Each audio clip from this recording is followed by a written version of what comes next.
de vuelta cuando son las 12:03 Las 12:03. Acuérdense que hoy día es un día muy especial porque vamos a estar conectados con Cristina del Valle, cantante del dúo musical español Amistades Peligrosas, ícono de los 90. Ella es activista, feminista, animalista, defensora de los derechos humanos. Muchas de sus canciones hablan de estos temas y más, integrante de un grupo transgresor y moderno, que sus letras hoy más que nunca cobran sentido. Le damos la bienvenida a nuestra querida amiga Cristina del Valle, que está allá. Baja la música nomás, DJ. ¿Cómo estamos? Sí, te escucho perfectamente. Bienvenida Cristina, Santiago de Chile, programa mezclado de SC4 Radio. Tengo dos programas, dos radios, entonces es una locura. ¿Cómo estamos? Muy bien, bueno, aquí estamos como todos, sobrellevando esa tortura de pandemia, pero bueno, aquí estamos. En Madrid especialmente mal por la situación que está muy, muy preocupante. Están viendo si se cierra Madrid o no al resto de España, pero bueno, aquí estamos luchando. Sí, eso te iba a preguntar cómo están las cosas por allá producto de la pandemia y la cuarentena allá en España. ¿Ustedes están en cuarentena en este momento, Sí. tú ahí, tu sector? No, mi sector no. Lo que pasa es que el ministro se ha aconsejado que en vez de ir por sectores, que se cierre todo Madrid, pero el gobierno de la Comunidad de Madrid pues no está haciendo caso y entonces está cerrando por sectores, pero está diciendo el ministerio que no, que lo que se aconseja es cerrar Madrid por la dimensión de los contagios. Claro, me imagino. Bueno, acá también está ocurriendo eso, ¿eh? Se están cerrando, están abriendo comunas, pero a la vez después tienen que retroceder porque hay más contagio cuando la gente se vuelve loca saliendo a la calle, entonces rebrota el bicho, Sí. Eso es lo malo. Así Sí, que bueno. sí, está claro. Claro, así que cuidándonos. Me imagino que tú también eres resguardada, haciendo show por interno, online, para no tener problemas ahí. Sí, ¿Mm? sí, exactamente. Yo vivo en una zona toda de parques también y entonces salgo muy poquito y mayoritariamente a través de las redes hago deporte. Tengo muy cerca el Parque del Retiro y hago deporte pero procuro mantener mucha prudencia en los contactos, no salgo nada de noche ni nada. Claro, me imagino. E igual es una problemática y un poco de susto también, por el miedo al contagio. Sí, bueno, sí, o sea, más que el miedo es la prudencia, sobre todo, porque todos tenemos familias y es la responsabilidad, es decir, que es llevar la mascarilla, mantener la distancia y lavarte las manos continuamente, ¿no? Claro, toda la razón. Y pensar que no eres solo tú el que vives en el mundo y en el espacio y en tu barrio, sino que hay mucha gente, especialmente los mayores, a quien más tenemos que proteger. Toda la razón. Bueno, les recuerdo a la gente que estamos con Cristina del Valle, para que sepa que estamos acá con la vocalista de Amistades Peligrosas, cantante de este gran dúo español Amistades Peligrosas. Bueno, cambiemos un poquitito de tema para que no nos dé un poco de pena hoy día que es viernes también, Sí. y el viernes y el cuerpo lo sabe. Sí. Claro que nosotros como estamos tan encerrados Sí. no lo sabe mucho nuestro cuerpo, pero bueno, ese es otro tema. Queremos saber, Cristina, ¿cómo conociste a Alberto Comesaña? ¿Cómo fue ahí el conocerlo? La historia de amor, ¿Sí? La peligrosa historia de amor. Claro. Bueno, pues lo de Alberto y yo nos conocimos en el año 88 aproximadamente. Él tenía un grupo que se llamaba Semenap y yo estaba como solista como Chris. Y entonces viajábamos haciendo muchas televisiones, especiales de televisión, y nos habíamos visto varias veces. Él vivía en Galicia, en el norte de España, y yo vivía en Madrid. Entonces habíamos coincidido varias veces y él ya me había echado el ojo, y entonces un día, llegando a un fin de año, en el año 88 o 89, pues de pronto nos encontramos en una televisión donde coincidíamos muchísimos artistas, y entonces después de actuar hubo una fiesta nocturna para todos los artistas, y entonces ahí Alberto me declaró su amor y me dijo que fue todo un show, en plan así muy divertido. Me dijo que me amaba y yo le decía, pero ¿cómo me vas a amar si nos acabamos de conocer casi? Y entonces era como, pero no puede ser. Entonces, bueno, después de la locura, además habían venido conmigo mis hermanas también a ese show, y entonces por la mañana cuando nos volvíamos para Madrid, él les dijo, quiero pediros la mano de vuestra hermana. Mis hermanos era como que no daban crédito, entonces quedaron paralizados. Cogimos y nada, él ese mismo día, al día siguiente, cogió su maleta y nos vinimos juntos para Madrid, donde yo vivía desde hacía ya años, y nos pusimos a vivir juntos. Mira, de la noche a la mañana, una locura de amor, conocernos, una locura total. Y a los pocos meses estábamos sacando nuestro primer disco, que fue toda una locura, Relatos de una intriga, nunca mejor dicho, el título que pegaba totalmente con nuestra historia y con la locura de vida que teníamos.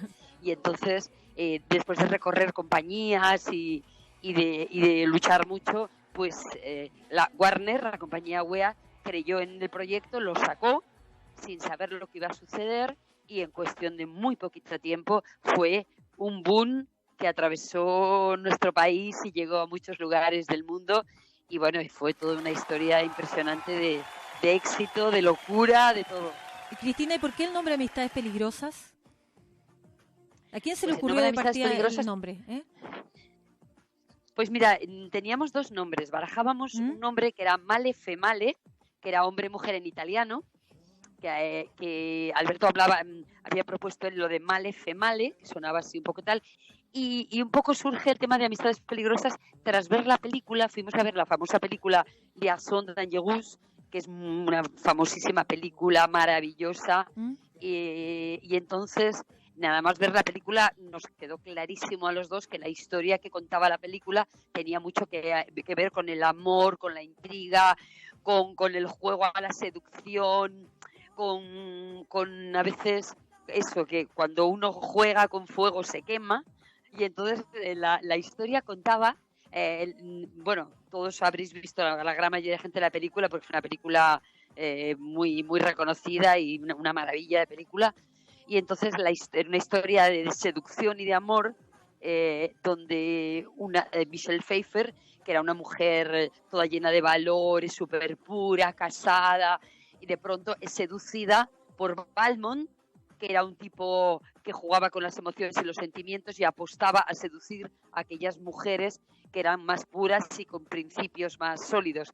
Y entonces un poco era ese juego, ¿no? Porque Alberto, como venía de un grupo que hablaba mucho del sexo explícito, de la sexualidad, era muy transgresor, y yo tenía la imagen de la típica chica de pop, muy buenecita, entonces era como un poco como dos personalidades tan diferentes como las de la película, ¿no? Que se acaban enamorando, y toda la historia de amor, bueno, en ese caso, en la película es una historia de amor muy triste, y en nuestro caso, bueno, fue una historia de amor que al final culminó en ese disco maravilloso que recogía un poco todo eso, todas esas vivencias, todos esos dos estilos que conviven en Amistades, que era la parte de Alberto más sensual, más transgresora, más apasionada, hablando explícitamente de la sexualidad, claro, y la parte mía más social, con canciones como Africanos en Madrid, que hablaba del racismo, canciones que hablaban contra la violencia a las mujeres, canciones que hablaban de derechos civiles, y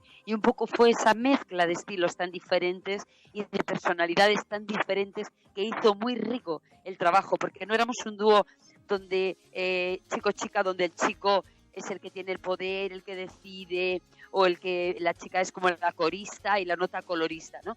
En nuestro caso éramos dos personas iguales, con historias de vida muy diferentes, con vidas también, con partes muy duras de nuestras vidas, y eso también aportaba mucha riqueza a la hora de contar y cantar canciones, ¿no? Cuando tú has vivido y tu vida ha sido una vida rica en lo bueno y en lo malo, ¿no? De experiencias y de vivencias, obviamente cuando tú haces canciones o cuando tú estás en un escenario, eso lo transmites, ¿no? Entonces era un grupo que calaba en todos los públicos, era un grupo popular que llegaba tanto a los niños como a nuestros mayores, porque éramos dos personas con mucha vida vivida, y donde había un abanico de gustos y de criterios y de concepto musical. No éramos un grupo que hacíamos solo pop, sino que mezclábamos el pop con las gaitas celtas, con los ritmos árabes, latinos, con las percusiones, africanas, y entonces éramos un grupo muy personal, que creo que es lo que la gente valora y lo que más se valora en el arte y en la cultura, que es la identidad el tener un estilo propio, que la gente, cuando tú suenes, te reconozca y diga, ellos son amistades, te puede gustar o no, pero eres tú y eres único e irrepetible, ¿no? Claro, toda la razón. Bueno, y volviendo con el tema del primer álbum, Relatos de una intriga, destacaron varios temas ahí: Estoy por ti, Hágase tu voluntad, Muy peligroso, canciones con alta exposición erótica, sexual, sensual también. ¿Cómo fue en ese tiempo la recepción del público? Porque hay que pensar de que era otra época, otra gente, con estos temas tan sensuales. Bueno, la recepción fue brutal, porque nadie, ni nosotros, nos esperábamos el éxito tan tremendo, porque fue muy rápido. Recuerdo que hicimos una televisión, que era una televisión, es verdad que en aquella época había muchos menos programas de televisión, entonces cuando tú hacías un programa tenía mucho más impacto. Claro. Y entonces recuerdo que hicimos una televisión que yo cada vez que la veo me veo mi cara de susto, porque nos pusieron 2 micrófonos, los presentadores, y entonces cuando supuestamente lo teníamos todo ensayado, entonces había 2 micrófonos, nosotros salíamos desde detrás del escenario, y de pronto cuando los presentadores dicen, bueno, y ahora Amistades Peligrosas, cogen los micrófonos y los pies de micrófonos y se los llevan. Y entonces se ven nuestras caras saliendo, mirando a los micrófonos como diciendo, ¡adiós! Con una cara de susto los dos.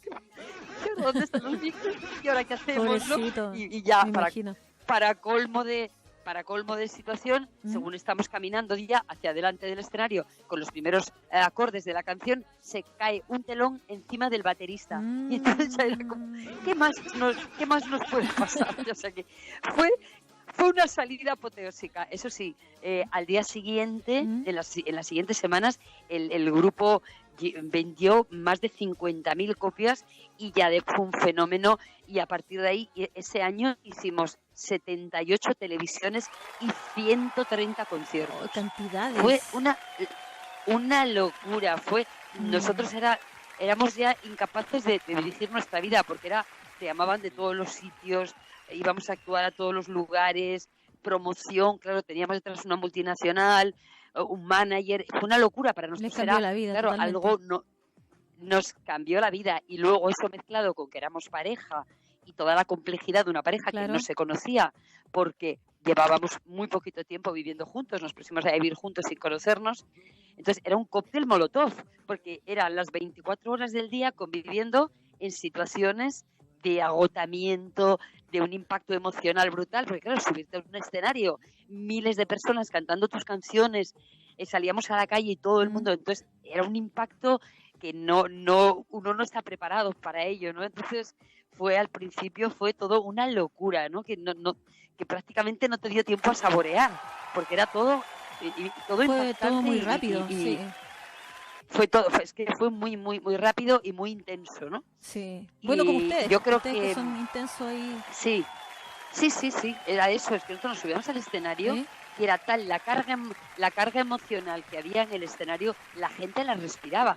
Entonces nuestros conciertos, además de ser conciertos musicales, eran conciertos donde nos apasionaba cuidar muchísimo la escenografía. A mí me encanta el teatro, todo lo que tiene que ver con la escenografía, el vestuario, la magia. Yo creo que la gente lo que quiere cuando escucha música o cuando va a un concierto es que la saquen de su realidad y la transportes y la lleves por el mundo de las emociones, ¿no? Y eso significa que tanto las luces como el sonido, como el vestuario, como la estética, todo eso tiene que formar parte de esa magia, ¿no? De las emociones, que es el arte y la música. Entonces nosotros yo me cambiaba 18 veces de ropa a lo largo de todo el concierto. ¡Ay, qué locura! Luego llevábamos todo escenografía, jugábamos con todo, con las velas, con símbolos de todo tipo, con vestuarios, cada canción creábamos un clima tanto visual como estético, y musicalmente igual llevábamos una banda, llegamos a llevar como casi 10 músicos en el escenario, y éramos un grupo sobre todo que siempre cuidamos mucho el hecho de ser un grupo popular. No queríamos ser un grupo elitista que tuviese grandes presupuestos y que solamente pudiese ser contratado por grandes empresas o para grandes escenarios. Queríamos que pueblos, ¿no?, o lugares pequeñitos de este país donde la gente tiene menos presupuesto para sus fiestas, pues que de pronto un grupo que ese año es el grupo de moda también pudiera estar en barrios y en lugares donde la gente tuviera presupuesto para poder y no subirnos a ser un grupo elitista, que solamente pudiera ser contratado por grandes ayuntamientos o grandes lindo. empresas. Entonces, eso era un principio del grupo, ¿no? Que todo el mundo tenía derecho a la cultura y a la música y sobre todo ser accesibles, ¿no? Es decir, tener un caché accesible a todo el mundo, donde que nos permitía trabajar todo el año además y ser accesibles a todos los lugares donde Amistades fuese solicitada, ¿no? Porque es muy emocionante para un pueblo pequeñito, a lo mejor que su comisión de fiestas pues trabajan todo el año para recaudar una cantidad de dinero para poder llevar a un artista, pues que pudieran llevar a un artista que en ese momento era número uno y que estaba en todos los medios. Entonces, hacerlo posible, ¿no? Haciendo que tu presupuesto y tu caché, pues un caché accesible y no una locura, ¿no? Claro, al alcance del bolsillo le diríamos acá en Chile nosotros, que para que pudiera estar en todos los bolsillos ahí, poder sacar la monedita y ver los shows tan lindos que tenían ustedes. Claro, que todo el mundo pudiera. Así es. Claro, al alcance de toda la gente. En esos años también a ustedes les tocó viajar y en ese tiempo también viajaron acá en el 92, visitaron Chile. ¿Cierto? Recibieron el disco de oro por la venta. Dime nomás, ¿recibieron el disco de oro? Sí. Por el primer disco que tuvieron, Relatos de una entidad. Sí, exactamente. Hemos colgado además en las redes la fotografía con ese, muy orgullosos de ese disco que yo lo tengo aquí colgado en mi casa. Y fue, para nosotros fue impresionante porque además nuestro viaje fue a Viña del Mar directamente, que era cuando se celebra el festival más importante. Claro. Viña del Mar para los artistas es, imagínate, es un sueño. Entonces nosotros el primer año íbamos como, pues por el éxito que habíamos tenido y participábamos dentro de los actos del festival, actuamos en Viña del Mar, me acuerdo, en el mar, en una plataforma que habían hecho maravillosa, dentro de los muchos conciertos que se daban en diferentes lugares, ¿no? Y la anécdota que yo siempre cuento es que, salimos con una emoción, imagínate, la primera vez que viajábamos a Chile, llegábamos al casino donde teníamos la rueda de prensa y de pronto yo llegaba, como íbamos en avión, eran tantas horas, pues yo me subía al avión con un chándal, tipo pijama chándal, porque viajabas de noche y dices, ya llevabas tu maleta. Cuando llegamos al aeropuerto, directamente de ahí nos íbamos a la rueda de prensa, se había perdido la maleta, se había quedado en España. ¡Oh, y qué terrible! Me imagino, y entonces la locura. yo me veo así, llego al casino, que era una maravilla, con una rueda de prensa, con todos los medios de comunicación, elegante, con un claro. cóctel maravilloso, todo elegantísimo, y yo en pijama. Con un pijama gris, porque no me dio tiempo, o sea, no daba tiempo real a nada, fue salir del aeropuerto y yo allí avergonzada, decía, porque estaba con aquel pijama gris sin poder arreglarme. El disgusto. Al día siguiente por la mañana me fui por todo a comprar ropa rápidamente. La maleta ya la maleta no llegó y entonces fue todas las televisiones, todo con toda ropa chilena, todo que compré allí porque ya la maleta nunca más volvió. Claro. Pero no se me olvidará nunca esa recepción en el casino, maravilloso, y yo con el chándal, que parecía, pues como que estaba, como si estuviera por allí haciendo footing. Pero te tocó hacer la rueda de prensa ese mismo día. ¿Ese mismo día era la rueda de prensa? ¿El mismo día? Claro. Y nos encontraste... bajábamos del avión. Y no podía... No me dio tiempo a cambiarme de ropa. De emergencia, del aeropuerto algo, directamente. Del aeropuerto directamente a la rueda de prensa. Oh, qué terrible. Claro, pues la idea, fue una locura. Pero dije, pasamos por el hotel, me cambió de ropa y tal. Pero ya nada, claro, sin maleta, sin nada, ya nos fuimos directamente al casino. Es que fue, de estas cosas que dices, esas no cosas puede pasan. ser, es una broma. Sí, claro, les tenía que pasar. Fue como un bautizo para ustedes, llegar acá y terminar ahí en pijama. La pobre Cristina, me imagino. En pijama total. Los nervios, tiene que haber pasado los nervios tuyos, la adrenalina. Yo, yo que venía con una maleta llena de vestuario, bonita, todo para, claro. ahí, todo y tal, y me veo en chándal, digo, mira, al final. pero fue una experiencia maravillosa, increíble. Y además uno de nuestros músicos es de Mar de Plata, chileno, Juan Carlos Mendoza, que es uno de los mejores músicos, que era el director de nuestro musical también, que claro, nos acompañaron en parte de la gira que hicimos, y entonces, claro, era muy emocionante, ¿no? Porque él siempre nos estaba hablando de Chile, de todo. Bueno, él salió, él llevaba en España como 15 años, pero claro, él amaba a toda su familia y todo, estaba allá, y entonces, bueno, fue muy emocionante porque es como si ya a través de él hubiéramos conocido el país, ¿no? Fue muy, Claro. muy bello. Santiago es maravilloso. Viña, yo como tengo miedo a volar, se fue de Santiago a Viña del Mar. Yo me fui, además lo disfruté en coche, y así tuve la posibilidad de ir recorriendo todo. Como a mí me daba pánico volar, cuanto menos volarse, entonces fue parte del equipo. Voló desde Santiago a Viña y yo me fui en coche. En auto, y la verdad es, en auto. Todo ese tiempo en auto. Muchísimo. Y no llegaste con, o sea, con la línea tuya ahí borradita, de tanto estar sentada esas horas. Porque son de Santiago a Viña, que hay como 500 kilómetros, ¿no? Sí, 400, son como 2 horas, más o menos, de Santiago a Viña. 2 horas sentada ahí. Sí, en coche sí, lo que pasa es que a mí me encanta viajar, entonces iba viendo, claro, era la emoción de estar, estaba fascinada, vamos, y yo recuerdo, además que estábamos, bueno, el hotel, luego en Viña era una maravilla, lo teníamos delante el mar, y era, bueno, una maravilla. Fue todo, vamos, un sueño. Y bueno, y el trato de la gente, me imagino, con harto cariño, porque acá a ustedes se les quería harto y se les quiere todavía por el gran éxito que tienen. Sí, bueno, recuerdo que hicimos, bueno, muchísimos medios de comunicación, televisiones. Programas, y la programas de televisión.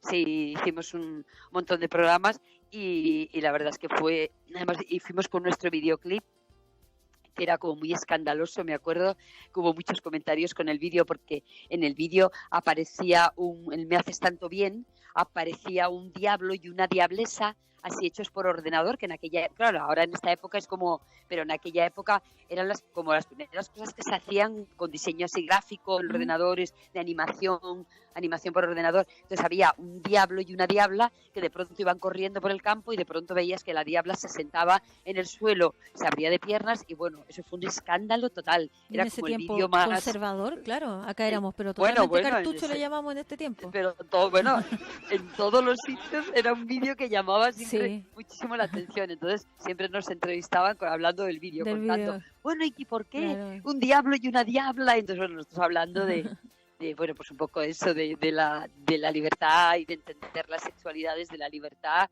desde el respeto, por supuesto, y desde la igualdad, ¿no? Sí. A diferencia del reggaetón, claro, porque tú puedes hablar de sexualidad de muchas maneras en la música, ¿no? Pero nosotros siempre hablamos precisamente desde la igualdad y el respeto, es decir, no desde coger, como hacen muchas de las letras del reggaetón, ¿no? Que cogen y hablan de las mujeres como objetos desposeídos de derechos, y simplemente se habla del placer masculino y de la utilización y la sexualización de las mujeres como objetos, no como sujetos de derechos, ¿no? Claro, toda la razón. Bueno, ese es otro tema en relación con el reggaetón, ¿no? A todos nos gusta precisamente por eso, porque las letras que tienen son agresivas, violentas contra la mujer, pero bueno, es lo que en este momento lamentablemente es de moda. Así que esperemos que se pase un poco esta etapa de moda de reggaetón. Sí, porque hay gente que hace... Claro, la música urbana es maravillosa, y a mí los ritmos y el ritmo del reggaetón, que viene del reggae, a mí me vuelve loca. Yo en mi casa, desde que me levanto hasta que me acuesto, se baila salsa. Mi música y mi cultura natural es la música latinoamericana, salsa, el reggae, la kizumba, que me vuelve loca, toda la música, la bachata, todo. Pero me refiero a los textos, ¿no? Es decir, porque luego hay gente que hace rap o que hace música urbana, como es Residente de Calle 13, y que es gente que ha hecho de la música un compromiso y una denuncia social, ¿no?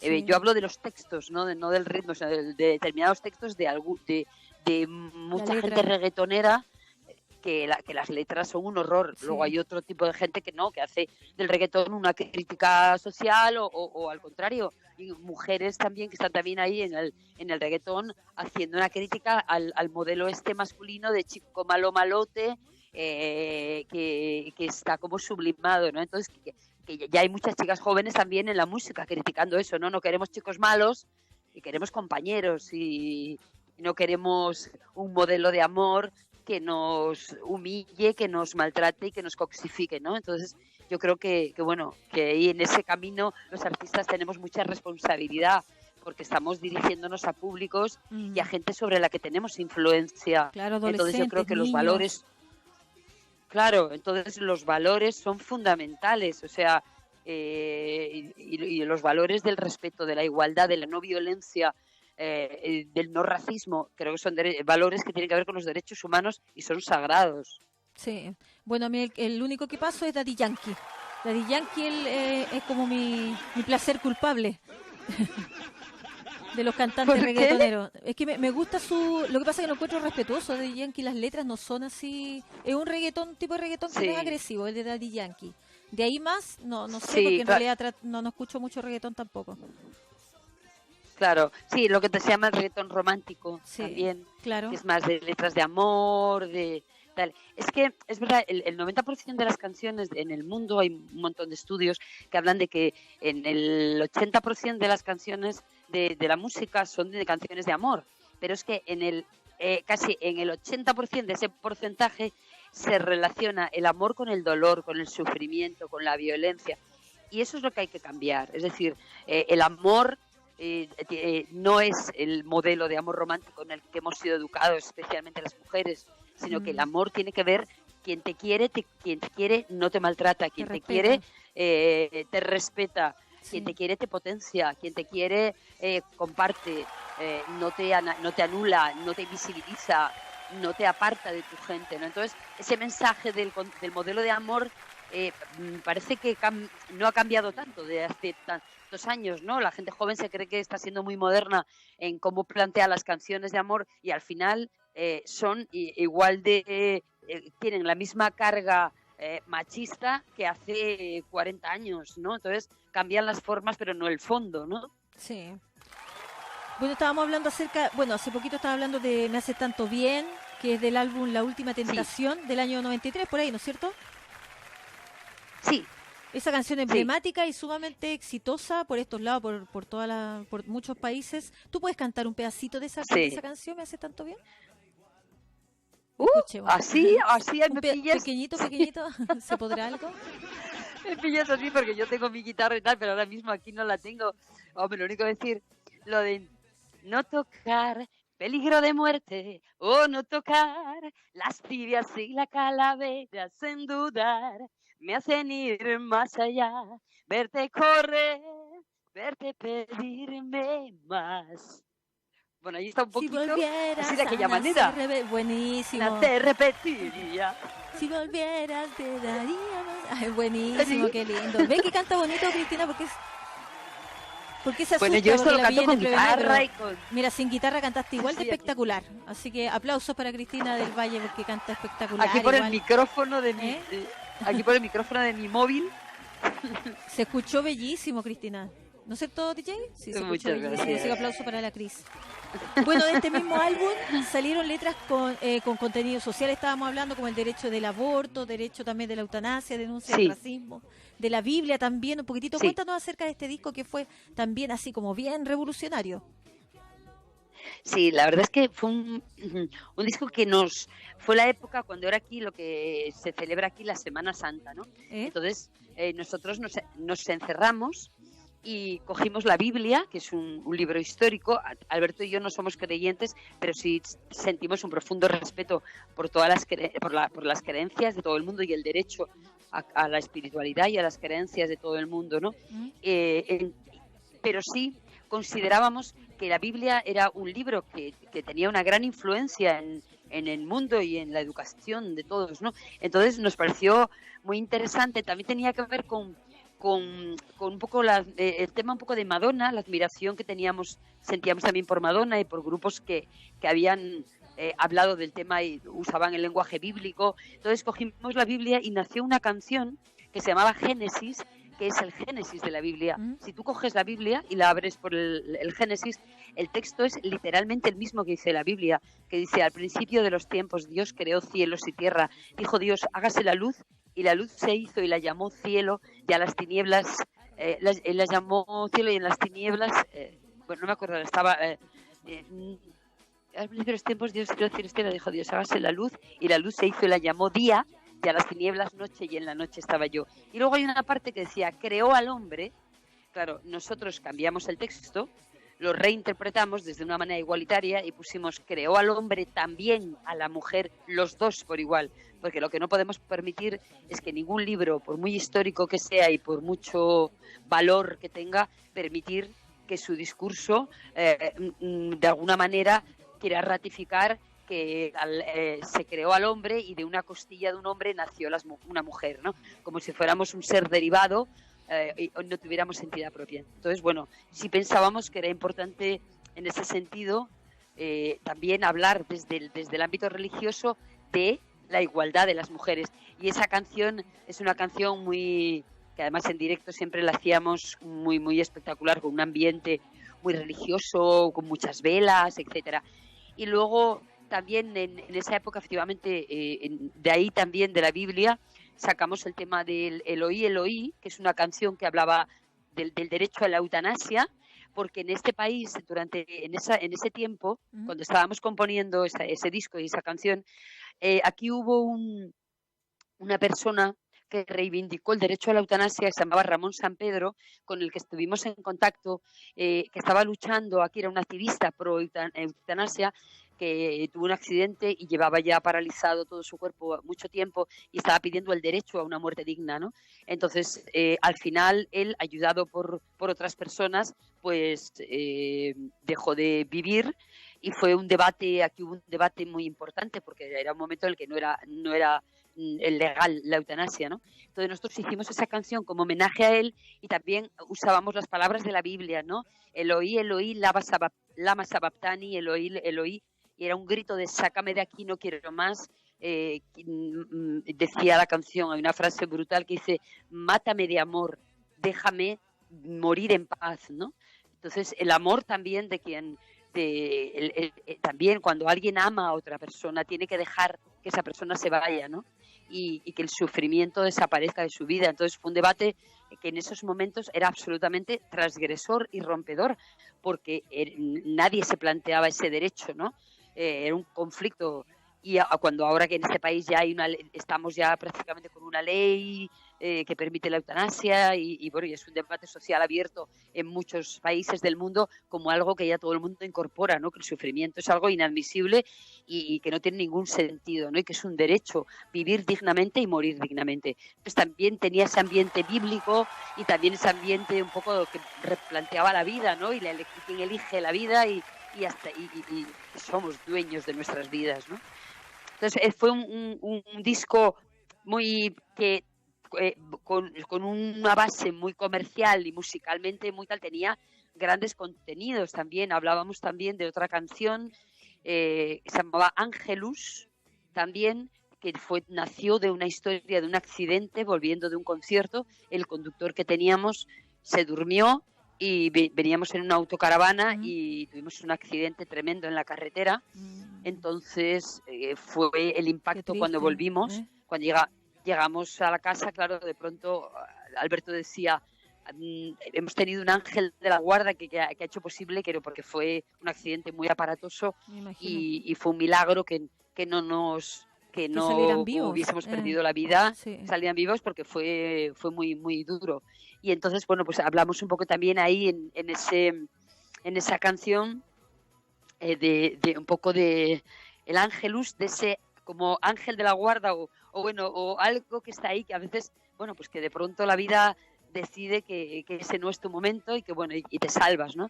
Entonces llegamos muy impactados emocionalmente por lo que habíamos vivido, y de ahí nació esa canción del Ángelus. Entonces, bueno, fue una época muy espiritual, muy de reflexión, que se plasmó en ese disco, ¿no? Con esas canciones. Sí, ustedes fueron un grupo muy transgresor también. Todas las letras cobran sentido, sobre todo en estos tiempos. Ustedes fueron como estuvieron como muy modernos para la época, porque ustedes adelantaron cosas que están pasando en este momento ahora, en 2020, 2019. Totalmente. Sí.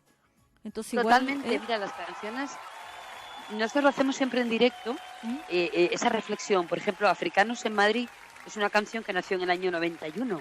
Y Africanos en Madrid fue una canción que hablaba del racismo en un momento donde España tenía un debate, ¿no?, sobre el tema de la regularización o de la situación de la inmigración, ¿no?, que aparecía ya en nuestro país.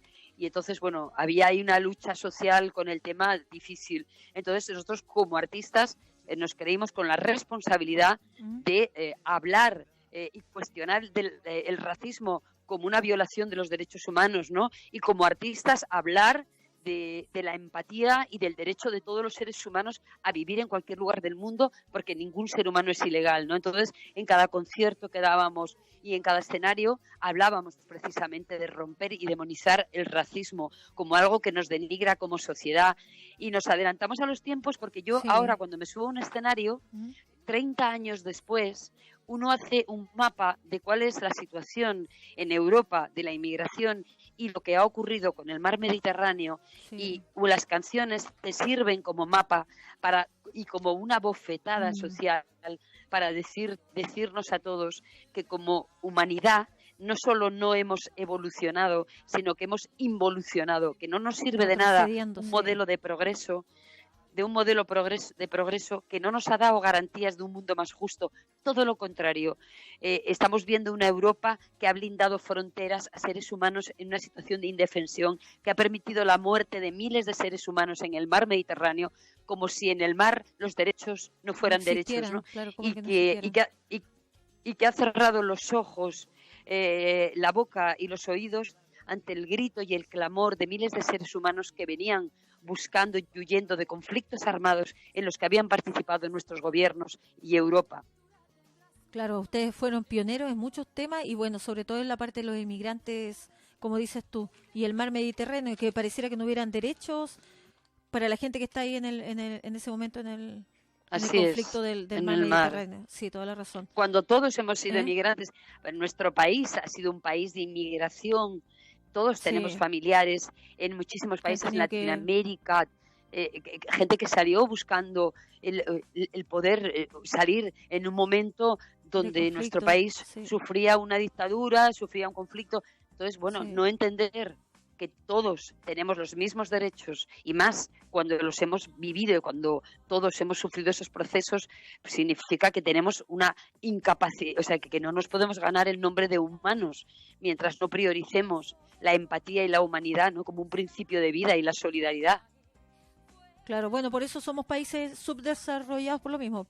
No nos permite desarrollarnos porque vamos retrocediendo en vez de adelantando y poder dar un paso más allá con los derechos humanos, con toda esta problemática que hay a nivel mundial, porque muchos países estamos pasando por lo mismo.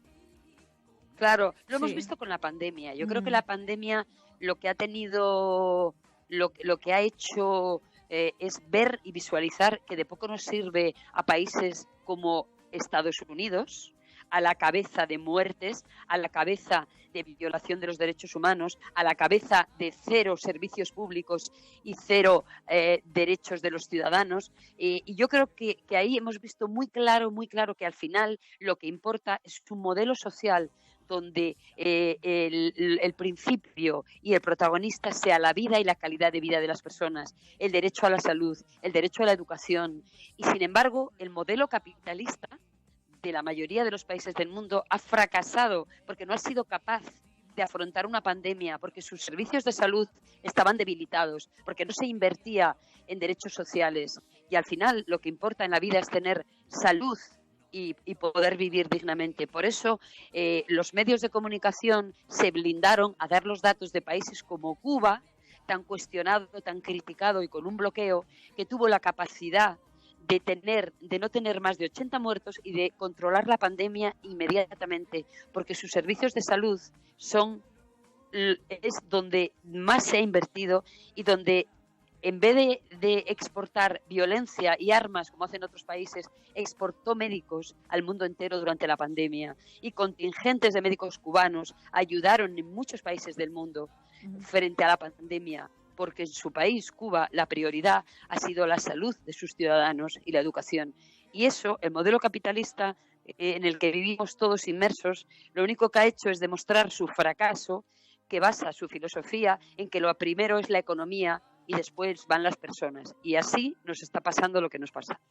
Sí, lamentablemente, esperando de que, bueno, que todo eso cambie, como dices tú, porque le dan prioridad, como dices tú, no al ser humano, sino que a los números, Exactamente. Porque sumamente la parte económica claro. se preocupan ahí del país.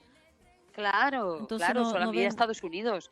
Sí. En Estados Unidos estamos viendo una cara mínima de la situación de la pandemia, porque ni siquiera se computan las cifras, ni y ya son brutales las que se dan, ¿cómo serán las que se ocultan? En un país donde la gente no tiene derecho a la salud, donde para ir a un hospital o a que te vea un médico tienes que tener mucho dinero para hacerlo. Entonces, estamos hablando de millones de ciudadanos privados del derecho a la salud pública, ¿no? Y eso, obviamente, eso claramente está dando datos muy claros de dónde la pandemia está azotando con mayor crueldad y qué modelo tienen político y económico, ¿no? Y va directamente relacionado. Sí, la pandemia, bueno, generalmente pega en la parte de pobreza. Los pobres son los que se llevan la peor parte. Así que, porque ellos no tienen ni siquiera plata para hacerse un examen, por eso hay tanta gente que está afuera, no tiene idea que puede estar contagiando o que está con el bicho en el cuerpo, porque no se ha hecho un examen, porque hay que pagarlo. Claro, entonces, porque se mueren sin ni siquiera ser asistidos, ni aparecen en las listas, y ni siquiera tienen derecho a ser enterrados dignamente, o son apilados en camiones, como pudimos ver en Estados Unidos, bultos, ¿no? Claro. Entonces, bueno, como bultos. Entonces, ese es el tema, es decir, cómo somos vistos en lo importante y la importancia cuando la gente tiene tal desafección por la política que dice, bueno, no, es que todos los políticos son iguales, es que todos los gobiernos son iguales. No es cierto. Es decir, eso es una cultura en la que se nos ha educado para que no nos importe la política, para que al final no intervengamos en los cambios del mundo. Por eso se criminaliza tanto a los movimientos sociales y a las ONGs, porque la sociedad civil organizada es capaz de hacer grandes transformaciones, pero a los modelos y al capitalismo no le interesa que cambien las cosas, ¿no? Porque para la minoría que se beneficia de eso, obviamente que haya que cambiar el modelo, pues a ellos no les beneficia. Entonces, por eso es tan importante que estos momentos que estamos viviendo no los olvidemos, porque quien olvida está condenado a repetir, y que hagamos de nuestras vidas y de nuestros países y de nuestros lugares donde nuestra salud, nuestro bienestar social sea una prioridad. Y lo podemos hacer desde eso, como ciudadanos activos, participativos, no solo votando, sino denunciando, saliendo a las calles, no permitiendo el abuso, ¿no? Tenemos derechos y somos portadores de derechos. Y la cultura es un instrumento fundamental para estar al lado de la ciudadanía y de la defensa de los derechos humanos. Cristina, presidenta. Vamos a votar por Cristina. Oye, tú tienes harta pasta para la parte política. ¿No te ha tincado tirarte un poquitito de la parte de ese ámbito? Sí, a mí me gusta mucho. Yo siempre he sido una activista desde niña y ha sido algo fundamental en mi vida. Me eduqué en un hogar donde la violencia fue una realidad cotidiana, como en miles de hogares del mundo. Era hija de un maltratador y mi madre y todas mis hermanas fuimos víctimas, y eso también te confiere una forma de estar en la vida. Mi madre fue siempre una mujer valiente, activista, lo sigue siendo, y el mundo es un lugar donde todos tenemos obligaciones también, y donde sanar el dolor de uno pasa por sanar el dolor del resto, ¿no? Y entonces ese concepto social de la vida yo lo he llevado siempre en la sangre, porque me lo impregnó y me lo enseñó mi madre. Y la música para mí es ese instrumento. Y es verdad que al final política es todo, ¿no? A mí sí, desde diferentes partidos me han hecho muchas veces, bueno, pues ofertas de entrar en un partido, pero yo creo firmemente en que desde la sociedad civil podemos hacer los grandes cambios, desde la independencia y desde la libertad. Creo que podemos, y como artista creo que tengo una plataforma y un espacio maravilloso para poder al menos hacer que este mundo sea un poco más bello para todos, ¿no? Claro, como tú dices, tu instrumento musical es lo que lleva ahí a la gente y puedes, bueno, por medio de tus canciones, puedes ahí enseñar, tratar de aconsejar, Claro, por medio de tu música. Entonces, claro, porque de repente si te vas a un hay partido canciones. político, claro, hay muchas reglas, normas, entonces no vas a tener esa libertad de expresión. Sí, no, no.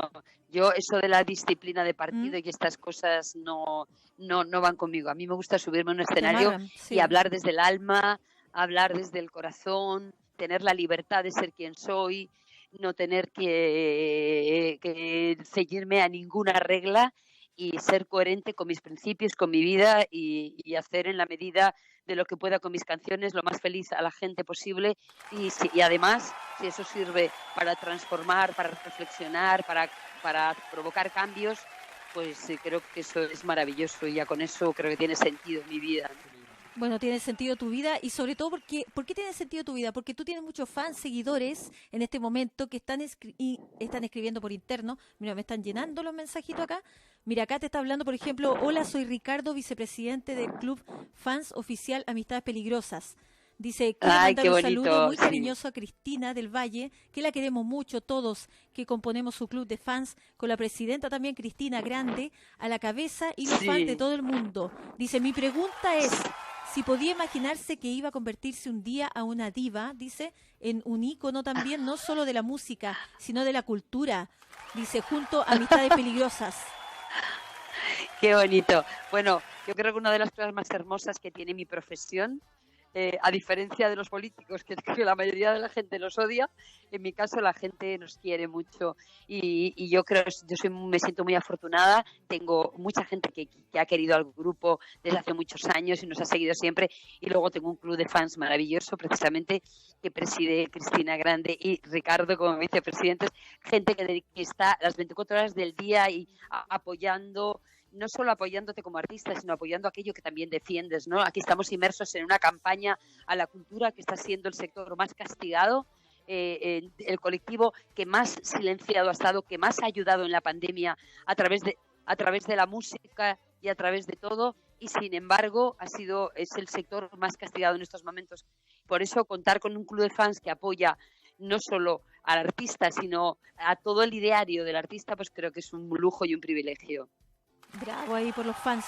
Mucho artista. Bueno, ahí te está hablando también por interno Valeria. Dice hermosa su voz. Dice me gustan mucho sus canciones. Parece política. Está diciendo Valeria. Acá. Pues me la Valeria, porque muchísimas gracias por sus palabras.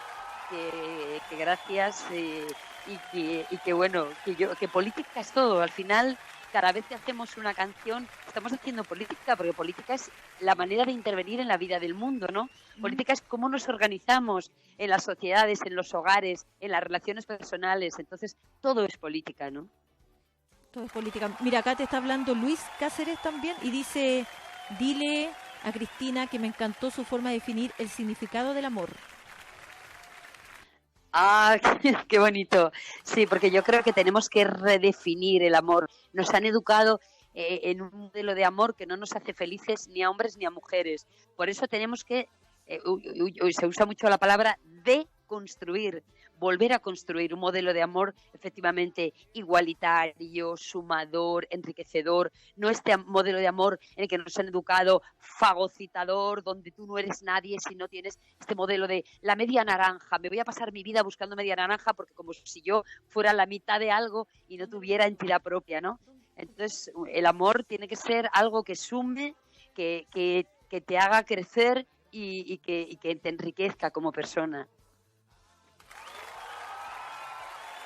Que te enriquezca como persona, como dices tú. Estamos con Cristina del Valle, del dúo musical. DJ, no me desconcentre, me está moviendo las manos acá y yo trato de hablar y usted me está moviendo la boca y todo. No me hable tanto porque me desconcentra lo que quiero hablar. Estamos hablando de Cristina, de Amistades Peligrosas. Y ahora hábleme, que el DJ acá que tengo me tiene vuelta loca con tantos dedos. ¿Qué? ¿Qué cosa? Un saludo. Ya, un saludo. Ya. Vamos a ir con otro. Lo que pasa es que ahora, Besos. Cristina, tenemos un saludo de audio. Entonces, eso es lo que me estaba hablando porque Sí. lo vamos a tratar de escuchar nosotros a ver si... Y ahí te decimos de qué trata. Vale. Colócala nomás. Vale. Este mensaje va dirigido para Cristina del Valle de Amistades Peligrosas. Soy Cris, la presidenta del Club de Fans, y te queremos mandar un gran saludo y mucho cariño de parte de tu Club de Fans y todos tus seguidores y amigos que tienes, que te están ahora escuchando. ¡Mua! Te queremos. Qué lindo, mira, del club de fans. Cris. ¿Está Cristina? Sí. Ah, ya, es que se escucha bajito, no se escuchaba mucho. Te mandaban ahí saludos por audio. Estaban diciendo de que te mandan saludos de la Cris del club de fans. Dice la presidenta del club de fans tuyo. Te mandaba muchos besitos y abrazos. ¿Aló? Ay, algo pasó acá. Solo una mujer, sin nombre, sin pasado y sin querer saber. Subes la escalera, siento tus caderas, entrando poco a poco en la habitación. Juegas en la mesa, llega la sorpresa que guardas en los bailes de tu salón. Pero basta ya de tanta tontería, hoy voy a ir al grano, te voy a meter mano, porque otro gallo sí nos cantaría. Tentamos a la suerte, tenemos que ir a muerte, estoy por ti. Por ti, estoy por ti.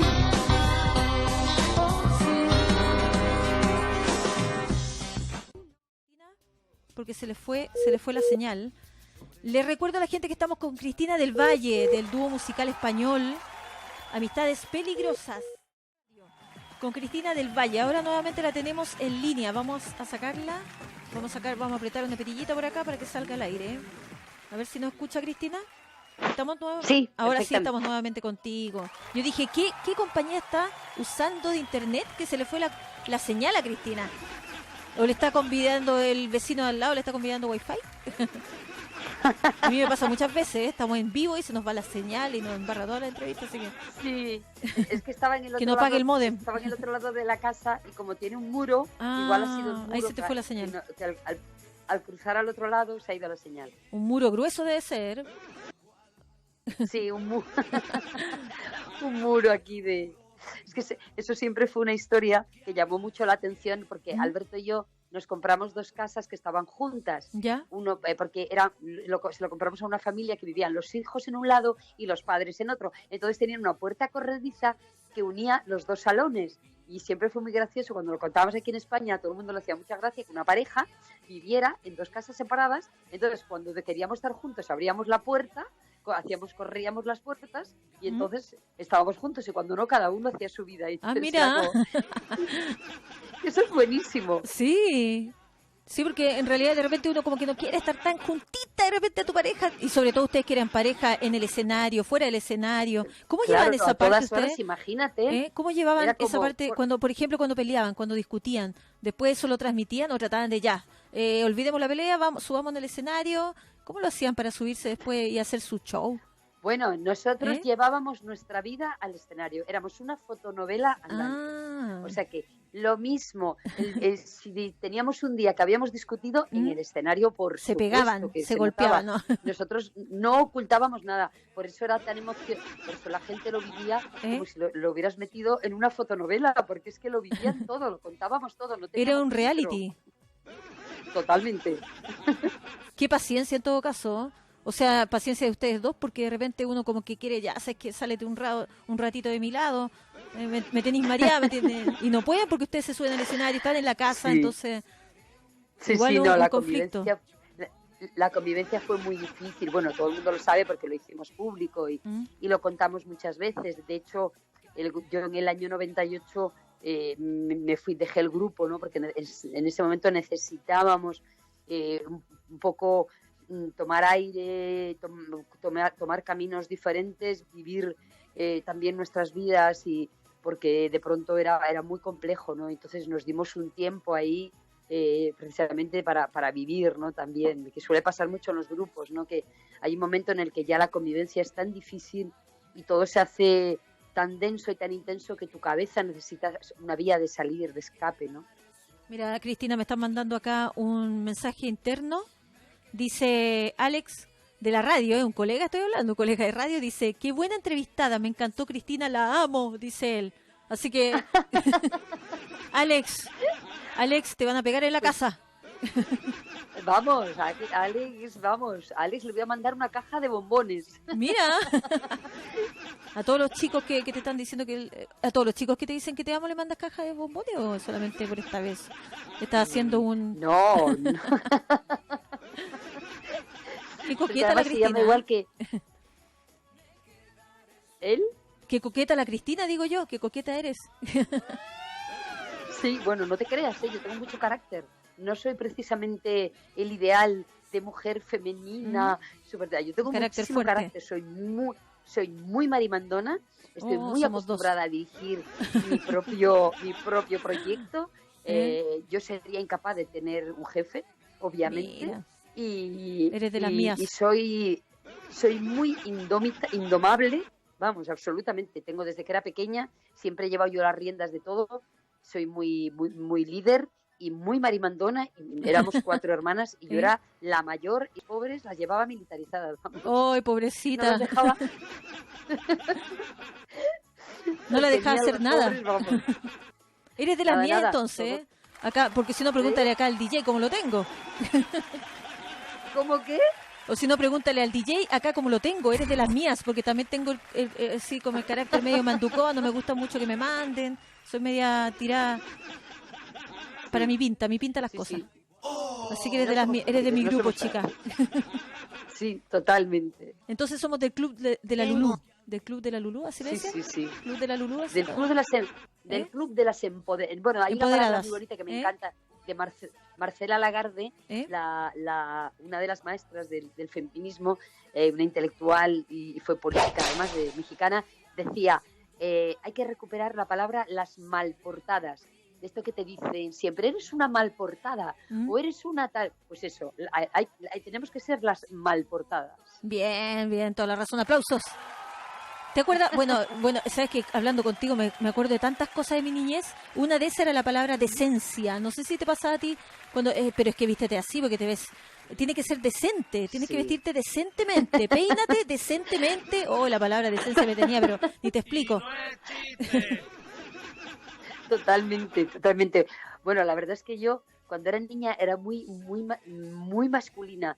Entonces yo era siempre, jugaba al fútbol, iba en bicicleta, no me gustaban para nada las muñecas, siempre iba vestida con botas, con pantalones, era muy chico en eso. Entonces, vamos, desde niña, peleona, era la jefa de la banda de mi barrio, era la que dirigía todas las operaciones, la líder, todas las faenas que hacíamos en el barrio.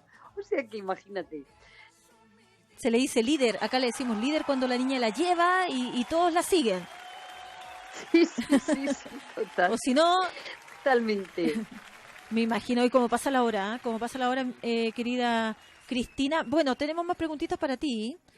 Bueno, estábamos hablando hace poquito rato de Alberto, acerca de esta relación que tenían ustedes arriba, debajo del escenario, arriba, abajo, en todas partes. Sí. Después ustedes se reencontraron y volvieron a unir el grupo, el dúo. Entonces, ¿cómo fue ese reencuentro también? Porque ustedes se habían separado, después volvieron. Es como una pareja, cuando vuelven, se separan. El reencuentro fue muy especial, muy bonito. Lo provocaron los fans que llevaban ya años pidiendo. Y Alberto tenía un programa de televisión y entonces me llamó para invitarme para hacer una entrevista. Entonces, antes de la entrevista, obviamente, quedamos, nos fuimos a comer, conversamos mucho, hacía años que no nos habíamos visto, había sido todo muy tormentoso y el reencuentro fue muy bonito. Fue hablar mucho, reflexionar mucho sobre cómo nuestras vidas habían cambiado, todo lo que había sucedido en nuestras vidas, intentar comprendernos el uno al otro. Y en esa entrevista, bueno, pues un poco nos sinceramos, nos contamos muchas cosas y quedamos en que, bueno, si en algún momento surgía y nos apetecía, pues a subirnos juntos a un escenario, hacerlo, pero de una manera cuando nos apeteciera y cuando de verdad lo deseáramos, ¿no? Y entonces poquito a poquito empezamos a hacer cosas, de pronto pues hacíamos un acto para determinada cuestión, o de pronto hacíamos una televisión y empezamos a sentirnos muy bien, y entonces decidimos sacar un disco y tuvimos una experiencia muy hermosa yo en esa época, La larga espera, el después disco, de ¿no es dejar cierto? Amistades en el 98, ¿Mm? me había implicado de lleno en la creación de una organización que se llama la Plataforma de Mujeres Artistas contra la Violencia de Género, ¿Mm? con quien había durante 17 años recorrí el mundo entero llevando la música a lugares del mundo bajo guerra o ocupación, en Palestina, en Irak, en el Sáhara, en Ciudad Juárez. Y entonces yo había estado trabajando mucho con el Sáhara, en los campos de refugiados saharauis, y entonces fuimos a los campos a grabar nuestro primer videoclip después de ese reencuentro, que se llamaba La larga espera, y se hizo en el Claro. Sáhara, en Argelia, en ¿Mm? los campos de refugiados.